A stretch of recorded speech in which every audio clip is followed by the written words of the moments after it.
So the captain.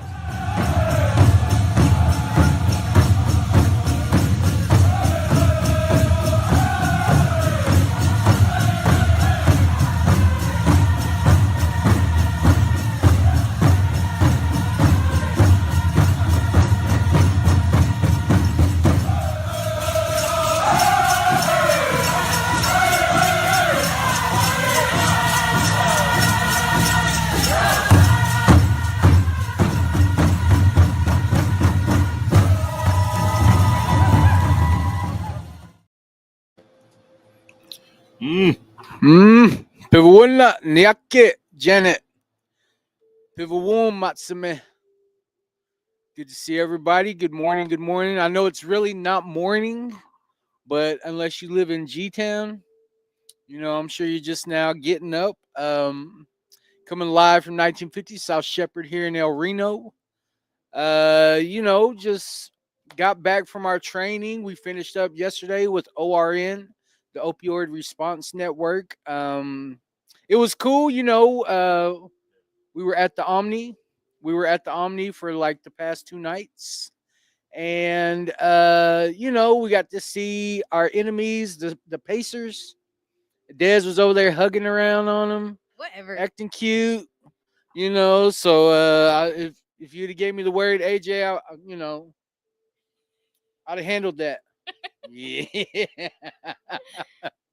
And then Theta, I was laughing because Theta comes up. We all get on the like they were like literally waiting for the elevator when we got back from having dinner. Me, Theta, and Natalie, and like these huge guys, right? Like all standing by the elevator. And so we get on the elevator with some of the staff, some of the coaches or whatever. They're all tall too.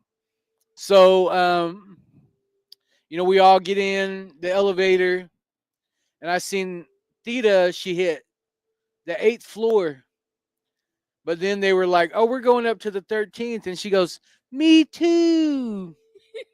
I said, yeah, I bet you went up there and acted like your key didn't work and the whole nine. She was like, it didn't work. Yeah. Yeah, but it was, um, I look at them as, great contenders, but too bad they got to face the Thunder, right? But hope everybody's having a good day. We're kind of busy around here. That's why I think I had to come on by myself today. Um, but yeah, it's we got a big event. We got the Native American All State football game here.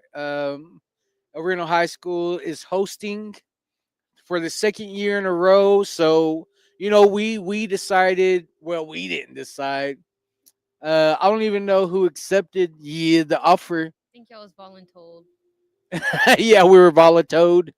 But we wanted to expose these young athletic men to some cultures. So it was decided that we would have a little gourd dance.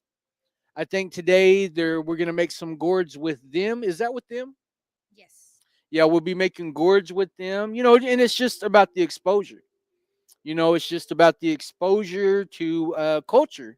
It's kind of what we do around here, and I thought, I like the ideal. I got a couple of nephews that are gonna be taking part in the game, and I think that's pretty cool for them. But some of them, it's gonna be like to be wrapping up their high school career.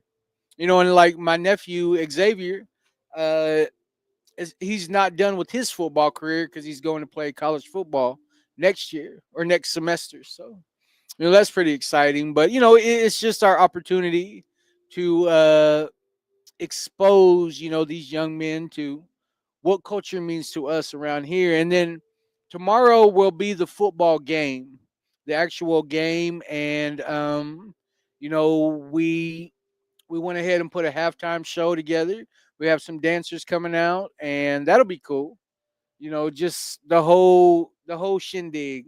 I just like that, we can, when we're called upon, we can, do what we do. So that's pretty cool. So if you're not busy tonight, here at Jink Simmons Fieldhouse in the annex side, there's the gym side, then there's the annex side, and same building. Come in. We'll be serving dinner at 5. We have a pretty big meal, ready to be served at 5, and then after that, we're gonna get jump straight into gore dance. No, we got like a little head staff, but that's more or less so we can have a little bit of structure, like, so we'll have a head gore dancer, head singer, um, head team, and ads, just trying to have some structure going on while we're having gore dance. And the public is invited. We feel like it's going to be a pretty good turnout. It's like our way of celebrating these young men, and inviting them to the circle, and hopefully they feel comfortable enough to keep coming back. Like, that's the whole point. So do we have any comments, Des? Brian Johnson said, Chuck Ma, good morning. Jimmy Chakma. All right, brother. Natalie said, Desi said this ain't an act. Oh, bull. I was flipping all the Pacer players off. Yeah. I was. Whatever. Don't start copping dudes. Don't be thundering up now, girl. He's over there hugging around. Whatever.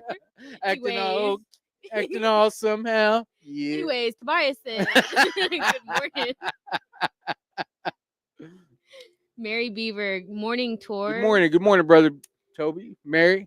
Oh, Nadina Grant. Oh, good morning, Nadina. It's actually Penelope. She said, hola, papa. Oh, hey, baby. Oh, that's my baby. And Drew Wilson said, good morning, brother. Good morning, little brother. And Derek Ponkilla said, good morning, brother. Good morning, brother. Good morning, Norman Sheridan. Good morning, brother Norm. Nelson Sheridan. That his name? No, they put that as his name in the directory. Oh, Buff. Yeah. So everybody's been calling him Nelson. Good morning, Theta. She said she's on her way. Whatever. Don't listen to him. Go Pacers. Yeah. Good morning, Alexandria K. Dean. Good morning, Alex. That's her. What is Alex to you? Amber, what is Alex to you? Alex Dean.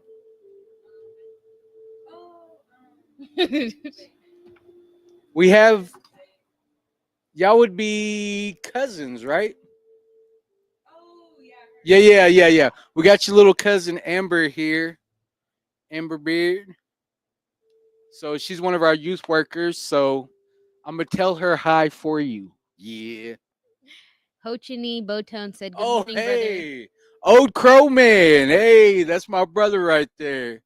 Thank you for tuning in, Bubs. Man, I ain't seen him in so long, man. We need to link up, brother. Like, for real, man. I really, really miss you.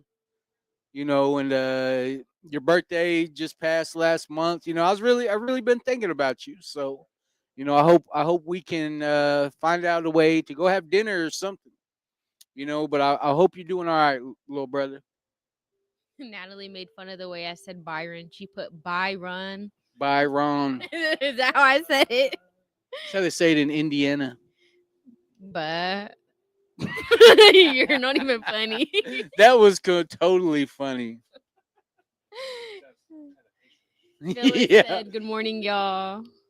Good morning. Niyakit JJ. And good morning, David Deere. Stongo David. Good morning, Ruth. Good morning.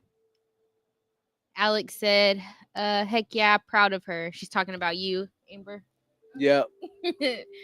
Yeah. Bye. Yeah. Bye, Natalie. Bye, wrong. Bye, wrong. Well, yeah, we're so, got a lot of family tuning in. My daughter, Penelope Penelope Esther Starr. That's her name.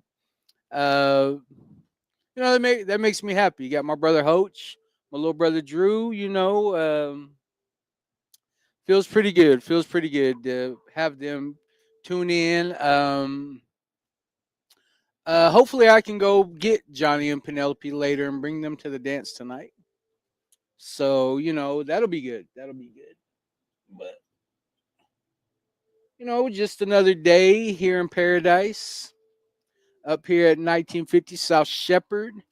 They will be having the meeting though. For those that are trying to catch the talking circle, they will be having the meeting here tonight at 1950 South Shepherd, like we always do. Um, that'll still be going on. So just because we're not here, doesn't mean that our facilitator Dave won't be. He's pretty committed. To helping our community. So he said, I seen him at Sweat last night, and he said that he will be here. And it's and then we had a good sweat last night. My brother Brad, Mr. Black Crow, came and ran it for us. Man, I don't know what it is about. He brings that heat. Like I don't know what it is. Like it could anybody else like it kind of like I don't know. Like he to me it's just like he's just got strong medicine. You know what I mean? Like it's just always sometimes it can be intense, but I appreciate, him, the person that he is. So, it felt good. It felt good to wake up this morning, got to sleep in. Yeah. I woke up at my usual time, looked at the time. I was like, man, I ain't going in till like 9. Woke up at 10.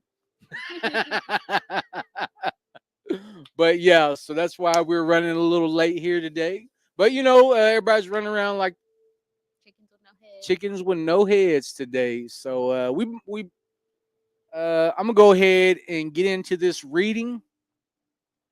Um, I'm gonna try. I'm gonna try. Got my magnifying glass going, but the Elders Meditation of the day, June 6th. Wait, Yeah. Oh, fifth. June 5th. June 5th. I got my dates mixed up. I was thinking 6-5, then I said 5-6, but whatever. Um, okay, it says it is not through the great skill of the hunter himself that success is achieved, but through the hunter's awareness of his place in creation and his relationship to all things. Thomas Yellowtail Upsalike. It says, if only the human being could understand the power of proper relationships, the need for power and control could be abandoned.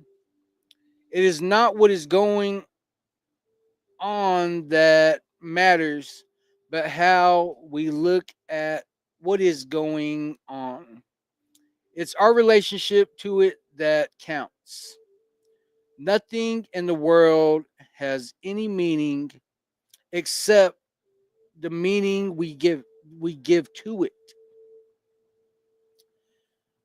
To be more effective at this, we need to consider our relationship with the Creator. Our relationship to the Great Spirit determines how we perceive the meanings we put into places, people, institutions, and things. We need to let the Creator tell us and guide our thoughts about these relationships. Any relationship that we have that is causing problems means we need to pray for a new point of view. And then the prayer for today goes, Creator, let me see the world and the people through your eyes. That's man, like there's so many times in my life, right, where like you grow up and you just think like the police are the worst people in the world, right? Like, like there's no Vilhots in my life, right? Like there's no white people that I built up this wall because we're told not to trust these people, right? From a very young age. They've always done us dirty, and they're only out to get us. And so I used to think about, damn, well, like who's all the white people that's ever even came into my house? And I think about it, and it was the police. Like those are the only people that were, like we would, like consider them like the boogeyman or something. So you grow up with this. And I'm from a very small community out in western Oklahoma. Like the name of the county is Custer. It's named after, George Custer. Like I feel like, and it's right in the middle of CNA country. Custer County, and then where Uncle Ron grew up in Custer City. Like I grew up in the next town over in Thomas. And like I mean, I got to admit, there's tension between us, and it always came to the surface, right? And we were taught that we were always wrong, and I would I would look at all these people, the principal, the teachers, and we went to school with their kids, and we would always sit around and say like damn well, I wonder what they tell their kids at the dinner table about us. Like it was just like this ugly relationship that we had going on. Like they didn't think too much of us, and we didn't think too much of them. And like I remember one time, me and one of my brothers, we went to a basketball game, and there's two teachers, and their husbands are teachers. One was the football coach, and the other one was her husband was the principal, I believe. And we walk up to pay to get into this basketball game, and she looks at the one teacher looks at the other teacher and is like, "Oh my God, I can't believe they're here." Like our presence physically bothered her to where she had to say this in front of her. And my brother looks at me and he goes, just as loud as they said it, he goes, "F that B." Like, and like I was so glad he said it, right? Like, like this is the type of relationship that we had with those people in my, and they were supposed to be people of, like they're teachers, like it didn't make no sense, for them to be treating kids like that. Because that's what we were. We were kids. They were grown. It's like they should have known better. But then I think about that relationship, and then I moved to a bigger town. Right, I moved to El Reno whenever I'm a teenager, and I don't know. I get over here, and not to say that there weren't good people in Thomas. I mean, um, I have I had a teacher. I had a teacher. His name was Mr. Clausen. He was my sixth grade teacher. Man, he was an outstanding human being. He really made me want to learn. He really paid attention to when I was having trouble, he would like pull you to the side and just kind of talk to you in a way that he showed concern and care, and then I think about, there's other ones, Mr. Tinkle, he was always good. Mr. Cook,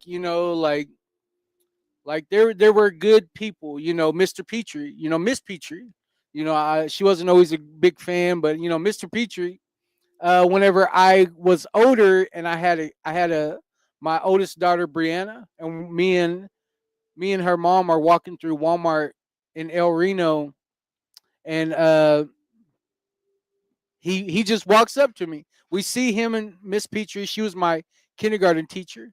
And we see Mr. Petrie. He's kind of like a well-known coach. And he comes up and he shakes my hand. And he said, I just, want to shake your hand, and, patted me on the back and said, keep doing whatever you're doing, just keep doing it. And like that meant the world to me. But, like you build up this thing in your head about, like it was almost like I was racist, right? I mean, you could basically say I was. I had my mind made up about, like of how somebody else treated me. And then I moved to El Reno, and that's how I treat other people.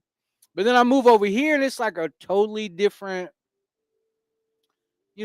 completely different. The one of the I don't know if she was like a counselor or but she was related to the football coach in Thomas. She worked here in El Reno, and she was a completely different person. From the same family, but it just, then I come over here and I meet a lot of great people over here. A lot of friends that I still have today. People that I can call my brother. And it took a lot of time for me to understand that I'm looking at people through through my experiences. And so I already had my mind made up as soon as I met somebody. Like, oh, like I was being racist, right? Like it didn't make no sense. And it took a lot of understanding. It took a lot of questioning my own values. It took a lot of acceptance, sometimes radical acceptance. It took a lot of me looking at my beliefs and the things that carried me through that long. Like why am I so angry? Like when you're in Wellbriety, you think about that healing forest. And then you think about that unhealthy, toxic forest that I was living in. Where the shame and the guilt keep showing up, and you have this fear. But most of all, the thing that took over my life was anger. And then you think about that healing forest, that, like what is the opposite of all those things? Fear. I found faith. Shame, I found pride in who I was. I made a connection with the creator, so that fear created faith, and that guilt, I quit feeling guilty, and I held myself accountable. There's an I you if you don't know, then you just don't know, right? Like I didn't have the tools that I needed to understand that I was only causing myself more pain. And it was through my process that I understood, like there's a lot of things that I had to let go of. There's a lot of forgiveness. You have to forgive the unforgivable. I can't go back and change who those people were or who they are. You know, but it's crazy to me is that they were called like, like they were upstanding people in their churches. and it was thought that because they were teachers, there was somebody to look up to, and I didn't see it that way. But I also didn't have to carry that with me anymore, and trying to understand like who they are. Like if that's how they're willing to treat kids, you know, uh, that's the last kind of karma that I wanted for me or my family, or somebody around me. That's heavy. That's got to be heavy. And so today, I think about what does life look like by looking through the Creator's eyes. What does that look like for a person? And I know for me, it's like um love keeps showing up. To me, love is the highest level of understanding. And like they say, that conflict precedes clarity. you know um I had to understand, like I'm hard-headed, right? I have to understand all these bad things first. I have to go through life and I have to see how bad it gets. I have to go through life and experience how bad I can make things before I hand it over to the Creator, and I allow him to do what he needs to do in my life to be able to see what is good. I'm 45 years old, bro. Like I'm just now figuring out what good is, like but that's all right. I found it, and it's never too late. I if I'm able to forgive myself for the things that I put me and my family through, then anything else, anything else that I've had to deal with, the mental, the physical, even the sexual abuse,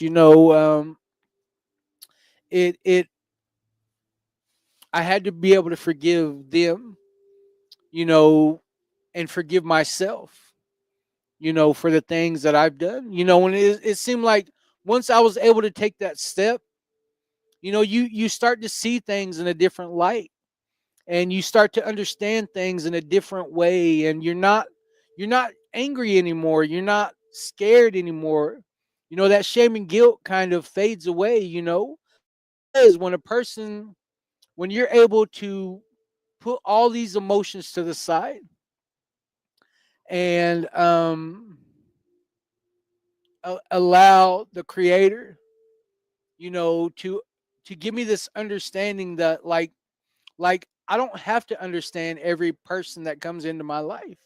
Just like because then I start people pleasing, then I start self-seeking, you know and I lived that life, right? That was part of addiction to me. That's a part of addiction.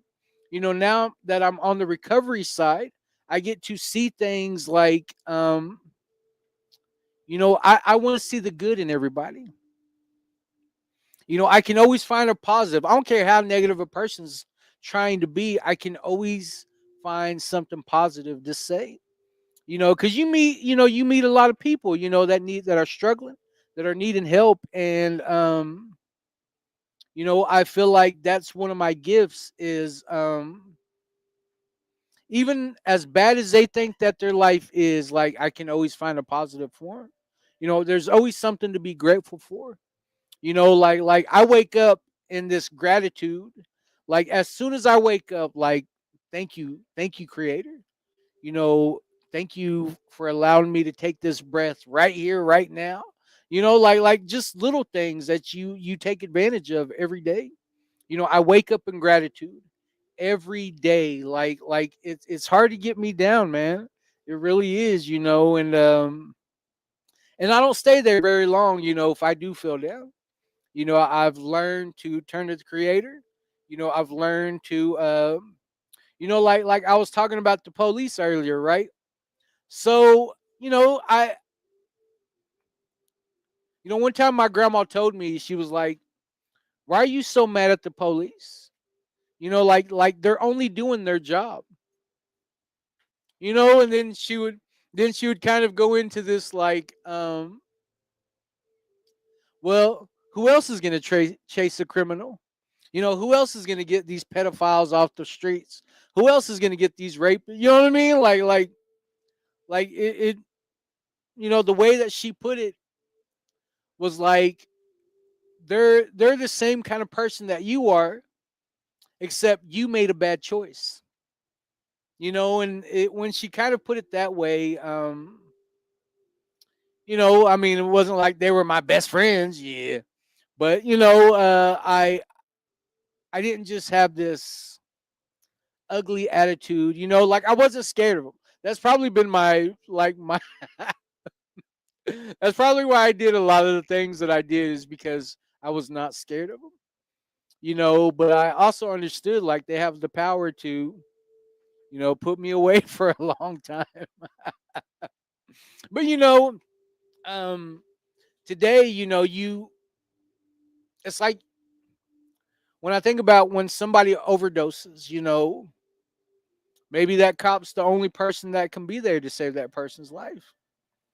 Maybe a first responder is, the only hope that that person will have, and so that's the way I look at life today. That's the way I see things. That prayer was pretty powerful to me. Let me see this world and your people through your eyes. I mean, that's powerful. If I'm looking at life in that sense, it gives everything a whole new meaning. When I was mad at the police, it's only because they wouldn't let me go sell drugs where I wanted to go sell drugs. Like, oh, like, what's their problem? Yeah, but like I understand, what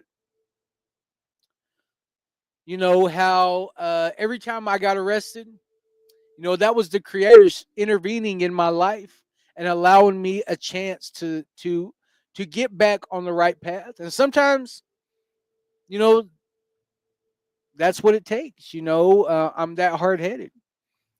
So I like how it starts out.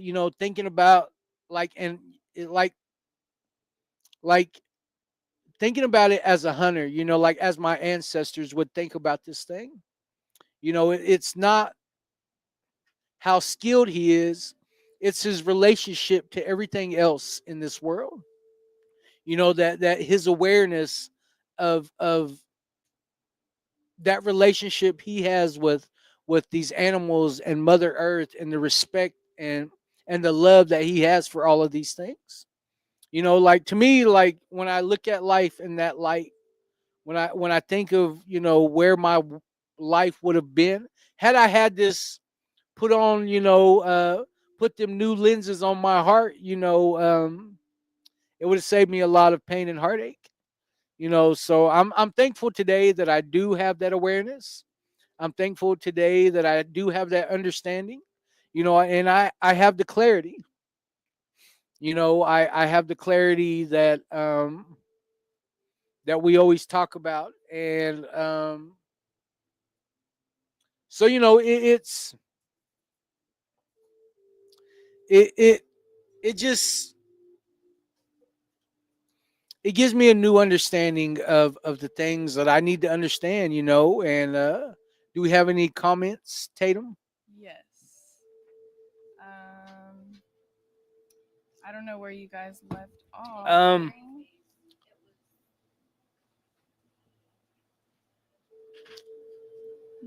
I didn't read that one. That one, Mary Faye? Yeah. All right. Mary Faye says, getting ready to have our Wellbriety, the Red Road to Wellbriety book study. oh, Had a hey, wonderful AA eating meeting last night, just sharing from my corner of the world. thank you, sister. Yes. Frida says, good morning, brother. Good morning, Frida. Boris. Neskla. There you go. That's my brother-in-law. It's my Bobby. He says, oh, good Oh, afternoon, Pabi Aho. aho, ha. Edwina Horse Chief says, Yes. joining in from Bear Program Wichita and affiliated tribes. Oh, hey, thank you for tuning in. We appreciate you. Susie says, good afternoon. Good afternoon, Susie. J Dub says, adaptability. Adaptability, that's right. Yes, that is a great word that goes right along with today's reading. And Penelope says, "Good job, Dad." Thank you, baby. Aw. Thank you. That's my baby girl right there. That's cute. And that's all. That's all we got. Well, we appreciate everybody that tunes in. To me, it was a special day because my daughter is 12 years old. She gets on her grandma's profile, and her grandma lets her watch, my morning live. So I appreciate that. I'm gonna try to come get you this evening, Penelope. So be ready around 4. Yeah, I'll text Auntie, and we'll figure out what time I can come get you. If it doesn't rain, is it supposed to rain? I have no idea. I have no idea. I gotta this morning. Uh, Belinda was like, "Is it gonna rain this weekend?" And Natalie was like, "I think eventually, I think it's going to rain, like eventually." And she was like, "Are they gonna be dancing inside or outside?"